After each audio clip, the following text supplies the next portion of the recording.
அல்லாஹ்வுடைய தூதர் ஸல்லல்லாஹு அலைஹி வஸல்லம் அவர்கள் சொல்கிறார்கள், இந்த ஜாஹிலிய சமுதாயத்து மக்கள் மத்தியில் நல்ல பண்பாடுகளை பூரணப்படுத்துவதற்காகவே நான் அனுப்பப்பட்டிருக்கிறேன் என்று சொன்னார்கள். சொல்லிவிட்டு அவர்களுடைய வார்த்தையும் அவர்களுடைய செயலும் வித்தியாசப்படவில்லை.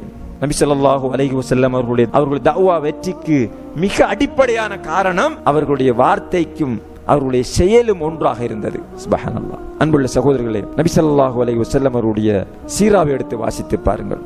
இன்றைக்கு வெறுமனே உணர்ச்சி வசப்படுகின்ற தஅவாவை நாங்கள் அதிகமாக செய்து கொண்டிருப்பதை பார்க்கிறோம். மாயிஸ் இப்னு மாலிக் ரலியல்லாஹு அன்ஹு, அல்லாஹ்வுடைய தூதரே, நான் விபச்சாரம் செய்து விட்டேன் என்று ஓடோடி வருகின்ற போது நபி ஸல்லல்லாஹு அலைஹி வஸல்லம் அவர்களுடைய முன்மாதிரி எப்படி இருந்தது என்பதை வாசித்து பாருங்கள். சுப்ஹானல்லாஹ். விபச்சாரம் என்ற மிகப்பெரிய ஒரு பாவத்தை செய்துவிட்டு அல்லாஹ்வுடைய தூதரிடத்திலே வந்து, தஹிர்னி யா ரசூலல்லாஹ், அல்லாஹ்வுடைய தூதரே என்னை சுத்தப்படுத்துங்கள் என்று ஒரு மனிதர் ஓடோடி வருகிறார்.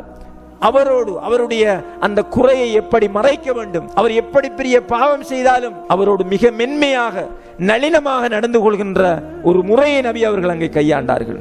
அவருடைய குறையை முடியுமான வரைக்கும் மறைக்க வேண்டும் என்பதில் அவர்கள் குறியாக இருந்தார்கள். ஒருத்தர் பாவம் செஞ்சிட்டால் அந்த பாவத்தின் மீது கோபப்படுகிறோம், வார்த்தைகளை அவசரப்பட்டு வெளியிடுகிறோம், அவருக்கு ஏசுகிறோம், அவரை சமூகத்தை விட்டு ஒதுக்கி விடுகிறோம், அவருக்கு தீர்ப்பளித்து விடுகிறோம். ஆனால் அல்லாஹ்வுடைய தூதர் ஸல்லல்லாஹு அலைஹி வஸல்லம் அவர்களுடைய முன்மாதிரி இதுவா என்று கேட்டால் கிடையாது. அன்புள்ள சகோதரர்களே, ஃபிரௌனை பத்தி எங்களுக்கு நல்லா தெரியும். ஃபிரௌன் ஆண்களால பிரச்சனை இருக்கென்று அந்த சமுதாயத்தில் இருக்கிற எல்லா ஆண் குழந்தைகளையுமே வெட்டி வீசுகிறான்.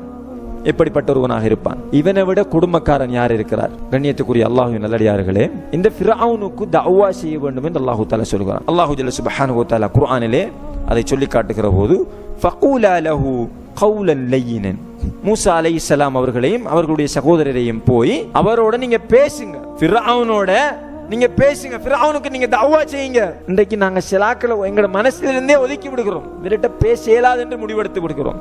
இவர்கிட்ட பேசி இவர் திருந்த மாட்டார் என்று நாங்களே முடிவு செய்கிறோம். இப்படி ஒரு தீர்மானத்தை எடுக்கிற ஒரு நிலை இருந்திருக்குமாக இருந்தால் ஃபிரௌன் விஷயத்துல என்ன யோசிச்சிருக்கணும்? ஃபிரௌன் எப்படிப்பட்டவன்? ஆனா அல்லாஹ் தஆலா சொல்கிறான், அந்த ஃபிரௌன்ட்ட நீங்க ரெண்டு பேரும் போய் பேசுங்க.